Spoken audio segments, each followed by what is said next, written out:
Corona के दौर में जिन लोगों ने भी कोविशील्ड लगवाया है और उनकी मौत हुई है, ऐसे मामलों पर सरकार उन्हें हर्जाना देगी। इस आशय की याचिका माननीय सर्वोच्च न्यायालय में की गई है और यह कहा गया है कि कोविशील्ड वैक्सीन जिसके बारे में बहुत खराब धारणा है और यूके में देखा जाए वहीं का फार्मूला लेकर के यह पुणे में बनाई गई थी, इसका साइड इफेक्ट है, व्यक्ति का हार्ट अटैक हो जाएगा, रोग प्रतिरोधक क्षमता गिरेगी, खून का थक्का जम जाएगा और उसका प्लेटलेट लगातार गिरेगा, वह मर सकता है। दोस्तों, डेंगू तो हमें भी हुआ था और मैं जीवन और मृत्यु के बीच की कड़ी बन करके लग रहा था कि कभी भी कुछ हो सकता है। हमने भी 3 डोज लगवाया और जिस वैक्सीन के बारे में कहा गया है कोविशील्ड वैक्सीन, जो पुणे की कंपनी ने बनाया है और इसने 52 करोड़ रुपए चंदा भी दिया है। जी हाँ, वही चंदा, चुनावी चंदा दिया है, यानी खूब खेल किया, चंदा दिया और लोगों की जान मारा। यदि यह सत्य है तो है बहुत खतरनाक। यूके में तो जुर्माना भी लगाया गया है। ब्रिटिश कोर्ट ने एस्ट्राजेनेका जो कंपनी है उस पर गंभीर सवाल खड़े किए हैं और वह कटघरे में खड़ी है। हम हैं जयपाल के साथ और आज इस विषय पर वार्ता करने जा रहे हैं। यदि आपने भी इसे लगवाया है, 2 प्रकार की दवाओं में से कोविशील्ड भारत में सर्वाधिक लोगों ने लगवाया, जिसके बारे में बताएंगे जयपाल, तो क्या उसका दुष्प्रभाव ऐसा होगा कि जान चली जाएगी? जयपाल, शुभकामना। बिल्कुल, हमारे दर्शकों को भी ये जानना बेहद ज़रूरी है कि हर किसी ने उस नाजुक वक्त में कोविशील्ड या कोवैक्सीन, ये 2 तरह की वैक्सीन ही भारत में उपलब्ध थी, तो लोगों को ये लग रहा था कि हम कौन सा वैक्सीन लगवाएं। तो सबसे पहले लोगों को जो उपलब्ध हुआ वो वैक्सीन था कोवैक्सीन, लेकिन वो चूँकि भारत में बना था, भारत बायोटेक जो भारतीय कंपनी थी, सरकारी कंपनी थी, और ICMR इन दोनों ने मिलकर बनाया था। तो ये सबसे पहले नरेंद्र मोदी ने लगवाया, उसके बाद बहुत सारे लोगों ने इसको लगवाने की शुरुआत की, लेकिन फिर पता चलता है कि एस्ट्राजेनेका ऑक्सफोर्ड विश्वविद्यालय की सहयोग से सीरम इंस्टीट्यूट ऑफ इंडिया जो आधार पूनावाला की कंपनी है, उन्होंने एक वैक्सीन तैयार की है कोविशील्ड, बिना किसी परमिशन के, बिना किसी प्रूफ के इसको भारत सरकार ने अप्रूव किया और ये तुरंत लोगों को लगना शुरू हो गया। बड़ी बात यह है कि तकरीबन 178 करोड़ डोज इसके लग चुके हैं और लगभग 82 करोड़ जो भारतीय हैं उनके शरीर में ये इंजेक्ट हो चुका है। जयपाल, 1 मिनट रोकेंगे, आप एक बार विधायक जी को देखिए। अभी तिवारी जी आप कह रहे थे जो कोरोना वैक्सीन लगाया है वो श्री राम नाम सत्य हो जाएगा। बिल्कुल बिल्कुल, ये ऐसा जो स्लो हार्ट अटैक हो रहा है, इसका ये प्रभाव है, इस मेडिसिन का प्रभाव है। अच्छा, कि मोदी जी ने जनसंख्या नियंत्रण करने के लिए ये वैक्सीन का उपाय किया था और आज वो स्लो हार्ट अटैक में परिवर्तित होकर के नौजवान, बुजुर्ग सब पर असर है इसका। बक्सर के विधायक जी मुन्ना तिवारी हमसे कह रहे हैं, वहीं एक व्यक्ति बैठा था और कहा कि हम बीमार हैं, तो उन्होंने कहा कि अब तुम मुँहबे। तो हम कहने कि कैसा विधायक है, ऐसे बोला है, कहा अब तुम मर जीवे। तो हमने पूछा क्यों आप ऐसे कह रहे हैं, जनप्रतिनिधि हैं, विधायक हैं। तो उन्होंने कहा कि पूछा कि वो कोरोना वाली वैक्सीन लगवाए हो, कहाँ लगवाए हैं? कहता अब तू तो के क्यों बचाई ना, तू तो मुँहबे। अब हमने कहा कि आपने नहीं लगवाया है क्या? तो उन्होंने कहा मैंने नहीं लगवाया है, CMO को बुला करके कहा लिखो, हम नहीं लगवाएंगे, मुझे पता है कि हार्ट अटैक किससे होता है। आप सुन लीजिए विधायक जी को। हाँ जयपाल, अब बताइए। इसी तरह का स्टेटमेंट अखिलेश यादव ने दिया था, तब उनको लोग कह रहे थे कि बड़ा ही अनपढ़ और जाहिल आदमी है। उन्होंने साफ तौर पर कहा था कि हमें बीजेपी के वैक्सीन पर भरोसा नहीं है, हम तो नहीं लगवाएंगे, बाकी का हम नहीं जानते। उन्होंने ये साफ कहा था। और पता नहीं लगवाया कि नहीं लगवाया? नहीं लगवाया, उन्होंने नहीं लगवाया, जो भी हो। ये बात तो उन्होंने पब्लिकली कही, अब बाद में पता नहीं क्या हुआ। अब जाके वो सारे स्टेटमेंट दोबारा से वायरल हो रहे हैं। अब सवाल ये उठता है कि सरकार ने आखिर इतने सारे लोगों की ज़िंदगी के साथ खिलवाड़ किया क्यों? और अब जब सामने आया आंकड़ा इलेक्टोरल बॉन्ड का, जब ये आंकड़ा सामने आया तो पता चला कि आधार पूनावाला ने भी 52 करोड़ रुपए दिया है।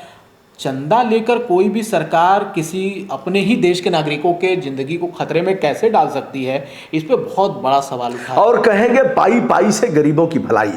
हम लोग न अखिलेश यादव के हैं, न इनके हैं, नहीं बहन जी के हैं, नहीं राहुल बाबा के हैं, और सबसे लड़े हैं। अब चूंकि सरकार जिसकी होगी सवाल तो उसी से होगा। लोगों को लगता होगा कि अरे भैया ये तो एकदम पीछे पड़ गए, किससे सवाल करेंगे? मर गए नारायण दत्त तिवारी से करेंगे?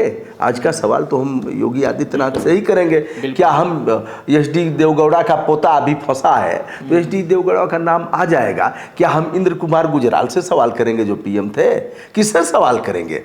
सवाल तो उसी से करेंगे जो वर्तमान में है। क्या हम इंदिरा गांधी से आज का सवाल करेंगे? अब लोगों को लगता है कि भैया ये लोग तो इस तरह के हैं, भगवान न करे ऐसा हो, 19-20 हो सकता है, इससे मनुष्य हैं हम लोग। लेकिन मजेदार बात ये देखिए कि ये सवाल का जवाब दिया कहाँ गया और सवाल किया किसने? ये यूके में हुआ। और चूंकि ये जो एस्ट्राजेनेका है वो स्वीडिश कंपनी है, और ये जो सीरम इंस्टीट्यूट ऑफ इंडिया है ये इंडियन पुणे की कंपनी है, फार्मास्यूटिकल कंपनी है। तो जवाब भी एस्ट्राजेनेका ने दिया है, सीरम इंस्टीट्यूट ने नहीं दिया है। यानी विदेश की कंपनी ने ही विदेश के कोर्ट को ये स्वीकारा है कि भाई हमसे गलती हुई है। और ये भी स्वीकारा है कि यह साइड इफेक्ट हो सकते हैं, खून का थक्का जम सकता है, रोग प्रतिरोधक क्षमता बुरी तरह से प्रभावित हो सकती है। और रोग प्रतिरोधक एंटीबायोटिक क्यों दिया जाता है? किसी भी दवा के साथ एंटीबायोटिक रोग प्रतिरोधक क्षमता को बढ़ाएगी और व्यक्ति स्वस्थ हो जाएगा। तो जहां रोग प्रतिरोधक क्षमता, दोस्तों सच बताएं, मैं ऐसे लेटा था, ऐसे करवट में नहीं घूम पाता था।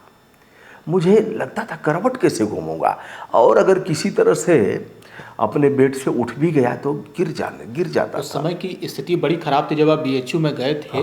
बेड पर लोगों को जाने के लिए, मतलब आपको तो बेड मिल गया, बहुत सारे ऐसे दुर्भाग्यशाली लोग थे जिनको बेड तक नहीं मिला और प्राइवेट में जयपाल वही सवाल वही है कि किसी तरह से बेड तो हमको मिल गया, लेकिन उन लोगों ने ऐसी दवाएं चलाया जो दवाएं नहीं चलाई जा सकती। फिर हम प्राइवेट में गए, जान तो हमारा प्राइवेट में ही बचा है। तो अब यदि सरकारी हॉस्पिटल उस तरह के होते, अच्छी सेवाएं देते, तो आदमी क्यों जाता? बिल्कुल। इतने पैसे लगे, हमारा आर्थिक संतुलन बिगड़ गया, किराया देने से लेकर के गाड़ी का वो सब देने में सब बिगड़ गया। मैं कैसे बताऊं लोगों को? हमारा कार्ड भी नहीं बन सकता, यह भी है।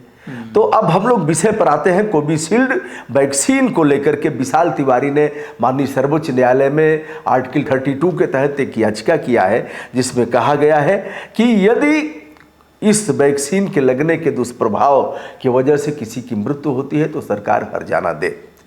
अब संविधान के पक्ष पर हम चलते हैं। संविधान का यह है कि देश के हर व्यक्ति के जान माल की सुरक्षा, जीवन रक्षा करना किसका दायित्व है? सरकार का दायित्व, सरकार का, राज्य का दायित्व है। इसीलिए स्टेट बनाम फला मुकदमा होता है, क्योंकि वह मुकदमा राज्य के विरुद्ध होता है और राज्य ने रक्षा नहीं किया। जैसे हम कहीं जा रहे हैं, बम ब्लास्ट हो गया, रास्ते में कोई बम फेंक दिया, ट्रेन लड़ गई, बस लड़ गई, कुछ और हादसा हो गया, तो सरकार मुआवजा देती है। मुआवजा फोकट में नहीं देते हैं, वह सदा सहता और ऐसे दिल का पवित्र भाव आ गया और ऐसे नहीं देते हैं। ये संवैधानिक ड्यूटी है उनकी। बिल्कुल। क्योंकि हमारे जान माल की सुरक्षा उन्होंने नहीं किया, इसलिए जुर्माना देते हैं, इलाज कराते हैं। अब देखिए कितनी दुर्भाग्य की बात है कि जब ये संकल्पना स्टेट लेती है, बावजूद इसके चुनाव में ये कहा जा रहा है कि आपको फ्री में वैक्सीन देके लोगों की जान बचाएगी। तो फ्री के वैक्सीन अभी एक लड़का लड़ गया हमसे, कहा कि वैक्सीन, अरे बाबू 52 करोड़ को एक बार देखते, बता देते थे लोगों से, बता देते कि हमने चंदा लिया है। लेकिन अब है उसकी दाढ़ी में तिनका, कहा जाएगा, बता देते एक बार, जान मारते क्या लोग, कहते कि चंदा की जरूरत है और हमने चंदा लिया है। लेकिन चोरकटाई करके जिस तरह का आचरण किया है, सुप्रीम कोर्ट डंडा नहीं डालता तो कोई भी नहीं बताता। और बाबा ही क्यों, राहुल गांधी के कलेजे में दम हो तो जो पैसा लिए हैं चुनावी चंदा वापस करें। कलेजे में दम हो उनके और प्रियंका के, अखिलेश यादव बहुत कम लिए हैं, उनके भी छाती में दम हो तो चुनावी पैसा वापस कर दें। बिल्कुल। और ममता बनर्जी जो बड़बड़ करती हैं, उनके तनिक भी नेक नियति हो तो चुनावी चंदा का पैसा वापस। तीसरे नंबर पर की पार्टी। हाँ, और केजरीवाल जो जेल को सुशोभित कर रहे हैं, अगर उनकी पार्टी में भी अगर तनिक भी इस तरह का बचा हो तो चुनावी चंदा वापस कर दें, क्योंकि चौथे नंबर पर वही होंगे, हमें लग रहा है। पांचवें नंबर पर इस तरह के 25 राजनीतिक दल हैं। हाय किसी के छाती में दम जो चुनावी चंदा वापस कर दे, वापस करके ललकारो बाबा को, प्रधान सेवक को, कह दो हमसे भूल से। अब कोई कह रहा है कि लिफाफा ले आके दे दिए साहब, हम नहीं जानते थे कौन दिया। अब क्या खेल है, वाह, अब तो नहीं रहे अरुण जेटली, कुछ कहना भी नहीं है, लेकिन ऐसा स्लो पॉइजन दिया लेकिन उन्होंने। देखिए कि चंदे के आड़ में किसी के जिंदगी के साथ खिलवाड़ किया जा सकता है। उनका दोष क्या है जो नाचते गाते अपने फंक्शन में मारे गए, जो बिल्कुल ऐसे ही जिम कर रहे थे, अचानक से गिरे मर गए, टहल रहे थे अचानक से गिरे मर गए, उन सबकी जिंदगी के साथ खिलवाड़ किया गया। यानी आने वाले समय में अब किसी के साथ भी ये हो सकता है, और सरकार ने अब तक इस पर कोई जांच नहीं बैठाई है। लोग सवाल उठाते रह गए, किसी को भी सुना नहीं गया है। यहाँ पे पाई पाई से गरीब की भलाई, इतना बड़ा होर्डिंग लगवा के करोड़ों करोड़, और पेट्रोल पंप पर ये पूरा होर्डिंग लगा। और वैक्सीन के बारे में यदि देखा जाए, जितना प्रचार प्रसार करोड़ों करोड़ का हुआ है, यही सब खेल हो रहा है। प्रकृति माफ नहीं करेगी, क्षमा नहीं करेगी। हम लोगों को तो कहा जाएगा भैया ये विरोधी हैं, राष्ट्र विरोधी हैं। हम आपके समर्थक हैं, हम आपके सच्चे प्रहरी हैं। ये सब नौटंकी जो हो रही है ना, बहुत घातक है देश की सेहत के लिए, और जिनकी जानें जाएंगी पाप के भागी होंगे जिन लोगों के वजह से ऐसा हुआ है। मुझे तो लग रहा है कि हम भी उसी के शिकार, तीनों डोज हम लगवाए हैं और तीनों कोविशील्ड ही लगा है हमको। आपको तो प्रिकॉशन डोज भी लग चुका है। हाँ। माने वो फर्स्ट डोज, सेकेंड डोज, हाँ, तीसरा भी लगवाया हमने। बहुत सारे लोगों ने नहीं लगवाया क्योंकि उसके लिए बहुत सारे लोगों हमारे पिताजी को भी लगा था, तो उसके बाद वो चले गए। तो ठीक है, कह देंगे भैया उनकी उम्र हो गई थी, लेकिन ऐसा कुछ था नहीं। ऐसे तमाम लोग गए, किनकी बात किया जाए? ये बहुत सारे लोग एक खतरे में जी रहे हैं, और कई लोगों को डर भी है कि उनके साथ कब क्या हो जाएगा, किसी को नहीं पता है। पर इस पे सरकार को वाकई में सीरियस होकर अब कम से कम जांच कराना चाहिए, और अब एक कमेटी ऐसी गठित होनी चाहिए जो लोग मांग कर रहे हैं। बिल्कुल जयपाल, जो सुप्रीम कोर्ट में याचिका की गई है, उस याचिका में यह भी है कि एक कमेटी बनाई जाए, जांच कमेटी बनाई जाए, जो इस पर शोध करे, विचार करे, और उसमें एम्स के डॉक्टरों को भी, विशेषज्ञों को रखा जाए, देश के अन्य जो विशेषज्ञ हैं उनको रखा जाए, और यह जो SIT गठित हो और रिपोर्ट दे, रिपोर्ट के आधार पर एक्शन लिया जाए। इस पर भी कमेटी को कम से कम सोचना चाहिए कि आखिर क्यों कोवैक्सीन को नहीं लगवाने दिया गया ज़्यादा मात्रा में, आखिर कोविशील्ड को ही क्यों बाजार में उतारा गया और लोगों को ये कहा गया कि यही वैक्सीन लगवाना है, जबकि इसके लिए परमिशन ही नहीं थी। WHO ने भी इसका परमिशन नहीं दिया, केवल गरीब देशों में इसकी सप्लाई की गई, बाकी जो विकसित देश थे उन्होंने तुरंत बैन कर दिया था इसको। बैन कर दिया। यदि जिन देशों में लगवाया, हमारे कहने पर, हमारे विश्वास पर, वह कल इंटरनेशनल कोर्ट में एक बड़ी बात, अभी इस पर हमको लग रहा है किसी ने कुछ नहीं कहा है, यह बात करते हुए अकस्मात आ गया है। वो इंटरनेशनल कोर्ट में और इंटरनेशनल ह्यूमन राइट कमीशन में जा सकते हैं, और इस पर भारत को जुर्माना देना पड़ेगा। भारत की विदेश नीति को तगड़ा झटका लग सकता है। इज्जत मतलब एकदम आप कहिए कि दांव पर लगी हुई है। तो दोस्तों, यह रहा, जमेगा खून का थक्का और होगा हार्ट अटैक, और सामयिक मृत्यु होगी, प्लेटलेट्स तेजी से गिरेगा, रोग प्रतिरोधक क्षमता घटेगी, और इस वैक्सीन का यदि दुष्प्रभाव है कोविशील्ड का, तो यह बहुत खराब बात है। सुप्रीम कोर्ट क्या करेगा, यह तो देखने की बात है।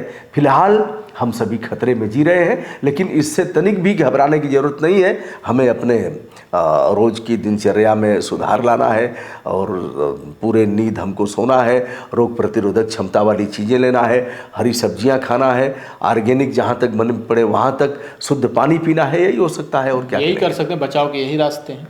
तो दोस्तों, मैं हूँ ब्रजभूषण दुबे, जयपाल के साथ ढेर सारी शुभकामनाएं आप सभी को।